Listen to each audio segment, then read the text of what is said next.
আসসালামু আলাইকুম। বর্তমান বৈশ্বিক প্রেক্ষাপটে ইরানের সাথে ইসরায়েল ও আমেরিকার যেই যুদ্ধ শুরু হয়েছে, সেই যুদ্ধ সম্পর্কে কিছু বলার আগে শিয়া ও সুন্নি সম্পর্কে কিছু ধারণা।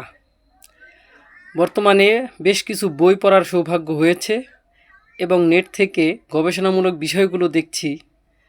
ইরানের বর্তমান অবস্থায় যেখানে কাফির রাষ্ট্রগুলো আক্রমণ করছে, সেখানে শিয়ারা আক্রান্ত হচ্ছে, তারা মুসলমান। কিন্তু সেখানে সুন্নিধারীরা দেখুন কিভাবে তারা এর প্রতিক্রিয়া ব্যক্ত করছে একমাত্র ক্ষমতার জন্য। সেখানে শিয়াদের এমন ভীষণ রকম বিপদের মুহূর্তে তারা নিজেদের পতাকা তোলার জন্য বর্তমান সুন্নির যে কিছু উগ্রপন্থী আছে তারা কি আচরণ করছে, তারা ভুলে গেছে যে তাদের দেশ আক্রান্ত হয়েছে। কীভাবে বলছি দেখুন, পতাকাটা যে লাগাচ্ছে, যেখানে ইরানের পতাকা বর্তমানে আল্লাহ নির্দেশিত 5টি অর্ধচন্দ্রকে একত্রিত করে তার চতুর্পাশে আল্লাহ নাম 22 বার লিখিত, সেই পতাকাটাকে তারা পায়ের সাথে মিশিয়ে সেটাকে নামিয়ে হেনস্থা করছে আর তাদের পশু চিহ্নিত পতাকাটি তুলে ধরছে। এটা কি ঘৃণার কাজ নয়? আমরা জানি ইসলাম অন্য ধর্মাবলম্বীদের সাথে ন্যায় বিচার ও দয়া প্রদর্শনের শিক্ষা দেয়, নির্দেশ দেয়। 60 নং সূরা মুমতাহিনা 8 নং আয়াত।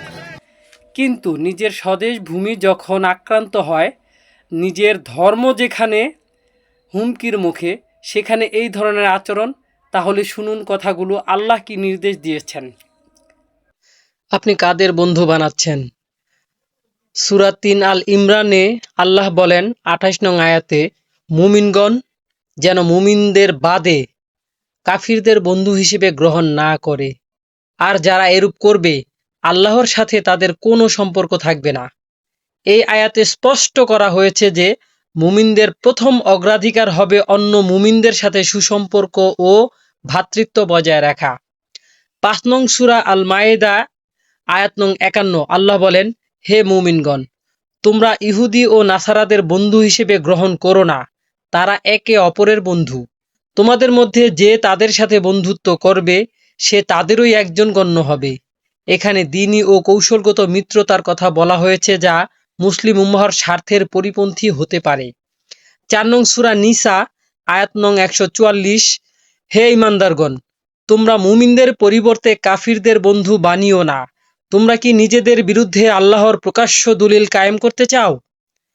58 নং সূরা আল মুজাদালা আয়াত নং 22 আল্লাহ বলেন, যারা আল্লাহ ও পরকালের প্রতি বিশ্বাস রাখে আপনি তাদেরকে এমন লোকদের সাথে বন্ধুত্ব করতে দেখবেন না যারা আল্লাহ ও তার রাসূলের বিরোধিতা করে, হোক না তাদের পিতা, পুত্র, ভাই অথবা আত্মীয় স্বজন তারা।